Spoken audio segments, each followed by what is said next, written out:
You know what's really hard to say over and over again? Squash matches. Squash matches. According to Webster's dictionary, a squash match is a one-sided wrestling match designed to showcase the monstrous dominance of one of the competitors and/or the inability of their opponent to withstand their beefy onslaught. Squash matches were the backbone of WWE television programming throughout much of the 80s and early 90s, with a steady parade of milquetoast quivering lads being fed to established superstars in order to build their credibility as one rough, tough Billy Goat buff. Nowadays, with hardcore fans more invested in competitive matchups, squash matches have fallen out of favour, oft regarded as repetitive and an increasingly transparent booking strategy for less capable meatheads. But damn it, when used sparingly, a good squash can create a bigger reaction and tell a better, more emotive story than a million moves of evenly balanced offense. These are the 10 greatest wrestling squash matches ever. A few honorable mentions first. Diesel destroying Bob Backlund for the WWF Championship would have placed better if WWE had filmed it on something better than a potato. Sheamus versus Daniel Bryan at Mania 28 had an unparalleled legacy in helping to create the Yes movement, but damn it, the memories still hurt. And Kurt Angle versus Roderick Strong on SmackDown in 2005, which didn't do much from a storyline perspective, but holy shit,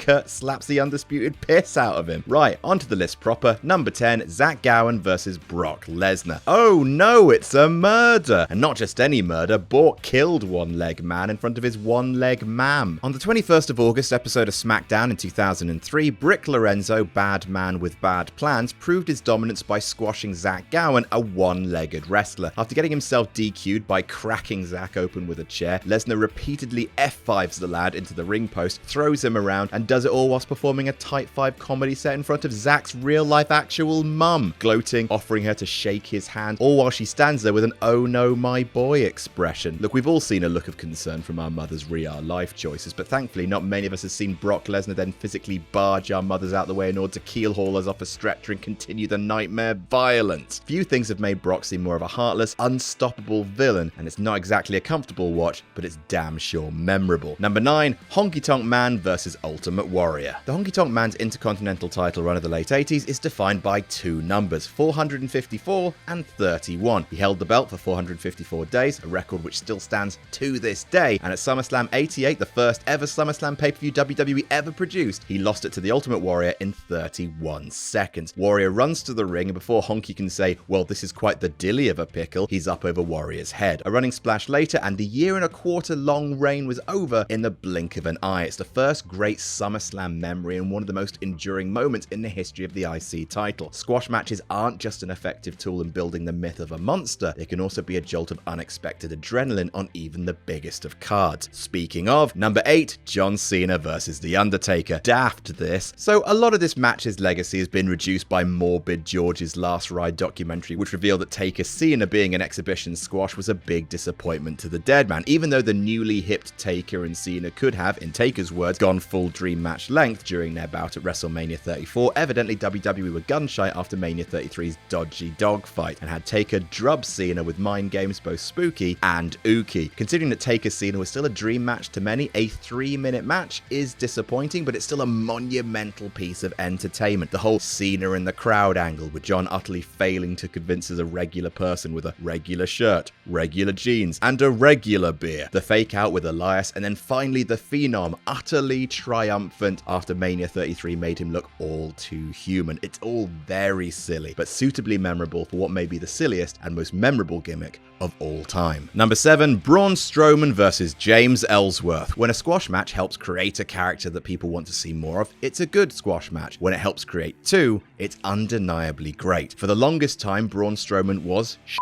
A lumbering farmhand who looked like he'd been hit by lightning and pissed himself because of it. Just another uncoordinated, ultimately unthreatening tall boy to join the ranks of Giant Gonzalez and the Great Khali. However, in July 2016, WWE drafted Strowman to Raw, repackaged him to have a decent haircut, and put him on a strict regimen of hyper-violent, hyper-entertaining squash matches against foes like the Splash Brothers, Johnny Knockout, who likes big sweaty men, and of course, peaking with James Ellsworth, whose beak from X-Men look and his catchphrase of "any man man with two hands as a fighting chance made him a cult fan favorite, so much so that he was signed to a contract that culminated in him becoming the first ever Ms. Money in the Bank. Sometimes dreams do come true, and then Braun kills you. Number 6, Hiromu Takahashi versus Kushida. New Japan Pro Wrestling don't really do squash matches, especially between name talent, and especially on pay-per-view. Fans expect marquee New Japan matches to be long, super competitive with a gradual build to insanity, which makes the rare New Japan squash even more effective. At Sakura Genesis in 2017, Hiromu Takahashi, who is an insane, no concern for his own safety anime character who once used to be accompanied to the ring by a stuffed cat named Daryl, defended his IWGP Junior Heavyweight title against Kushida. Kushida, as you probably already know, is a big deal. Hiromu Takahashi beat him in 2 minutes. What makes this match so great, aside from the stunned reaction of the crowd, was the story explaining it. Takahashi's offense was so dangerous, so unpredictable that no one had a game plan for taking on the ticking time bomb of New Japan. Still hurting from being beaten by Takahashi at Wrestle Kingdom that year, Kushida ambushed him before the bell, basically trying to beat Hiromu at his own unpredictable game. Kushida stepped away from his methodical working style and it blew up in his face, eating a horrible powerbomb to the outside, 2 finishes, and being destroyed in the time it takes to make a sandwich. Deliberate, character-focused booking and a hell of a statement. Number 5, Razor Ramon versus Lightning Kid. Important thing to remember, the dominant guy doesn't always have to win his squash match for it to count. In fact, in May 1993, one of the most iconic upsets in wrestling history, as well as one of the first headline-grabbing moments from WWF's new show Monday Night Raw, took place. Razor was battling the Pichu version of X-Pac, the Lightning Kid, tossing him around the ring, showboating before he just beat Razor Ramon is almost as memorable as the match itself. In fact, it was so impactful that the kid's name was changed to the 1-2-3 Kid after his 3-count win, and fans had months of storyline and a brand new star from out of nowhere. And speaking of, number 4,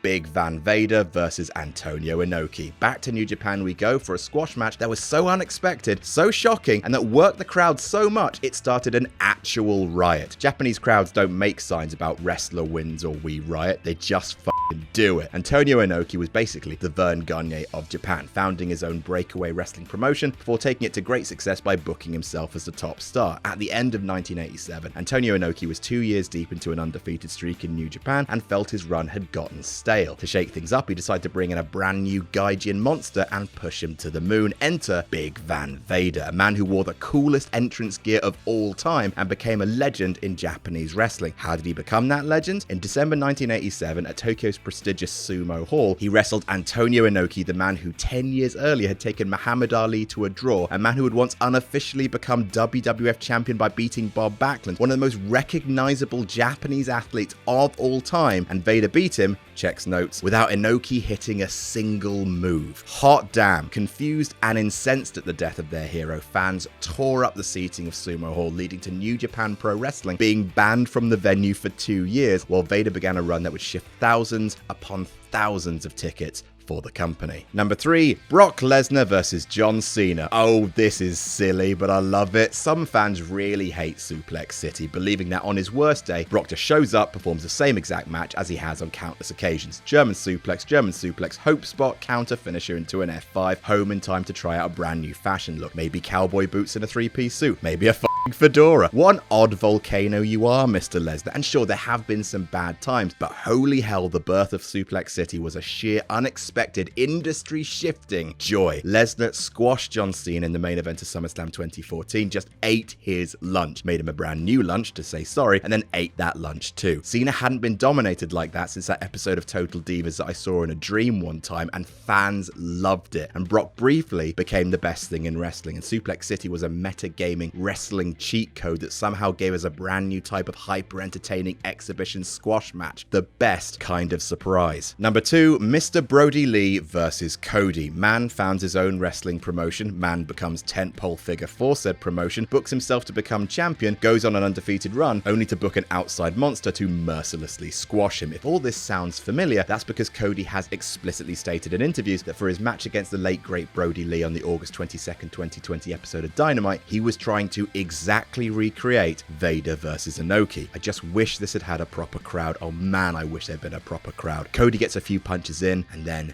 Nothing. Brody Lee shuts him down and just batters him, smashing him inside out with a lariat, purposefully not hooking the leg, and becoming TNT champion in a bona fide squash match. Exceptional booking, fantastic promo after the match, a star-cementing turn that took all of our expectations and ripped them apart in the best possible ways. Brody Lee will always have this night, and the only thing that keeps it from the top spot is the cruel lack of crowd, because as we'll see, sometimes the right squash can send the crowd insane. And number 1, Goldberg versus Brock Lesnar. Goldberg is the Da Vinci of squash matches. No other wrestler has had squash matches built so deeply and irreplaceably into their entire deal than Big Bill. In the late 90s, Goldie became one of the biggest stars on the planet through a magical formula of pyro, violence, and going yeah with his face. His squash against La Parka is a huge amount of fun, eating a chair shot to the head before La Parka does a spooky, scary TikTok dance and then eats shit.